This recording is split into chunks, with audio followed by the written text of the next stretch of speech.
В преддверии Нового года Республика Коми вновь присоединилась ко всероссийской благотворительной акции «Елка желаний».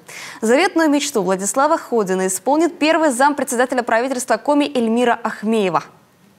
Владислав Ходин мечтает о компьютере. Владислав, мы обязательно исполним твое желание.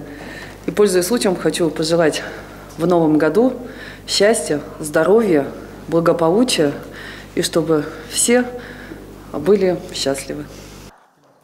Новый год – это время, когда сбываются самые сокровенные желания. Для Артема Пушкина его исполнит руководитель Министерства здравоохранения Коми. Артем Пушкин мечтает о смартфоне Samsung Galaxy A33. 9 лет. Артем, постараемся исполнить твое желание. Акция «Елка желаний» призвана дарить радость и ощущение новогоднего волшебства тем, кто оказался в трудной жизненной ситуации. За 3 года в стране самая заветная мечта под Новый год исполнилась у 21 тысячи детей.